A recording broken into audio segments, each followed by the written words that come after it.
Salame! Misy fihetsika hafa kely vitsivitsy zaraiko aminareo reto. Mety misy tsara, mety misy ratsy amin'le izy fa arakaraka ny toerana izay misy amin'ny fisehony. Dao are. Izay zeravana mahalala mahakasika an'iny. Zao tsika dia hiditra amin'ny fanaterana fanatitra. Chérie, andeha akany amin'ny toilette vetivety ah. Dana lesy ah.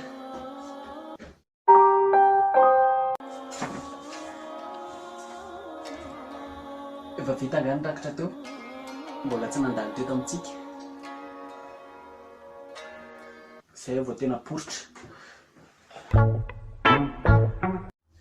Ohatrina le kiraro azafady 75 raha haky ianao. Ataovy 45 tsy mety, 50 tsy mety, 60 tsy mety, 65 tsy mety, 250 000 tsy mety, 70 tsy mety. Bon, ok, aleoko miala zany. Terreur ny volanao e. Chérie, za mba me taratasy. Ataon'ny lahinona taratasy lesy. Anoratana, anaovana sary, mandainga. Eny ary, ikakazana. Poritra be ah. Aiza, tsy tonga ho ny mpampianatra. Yes! Fa misy devoir à la maison et descendre sur terrain. Atao rapport, alefa mail, ary possible examen hono le izy. Aleoko amin'izay mitady asa ka.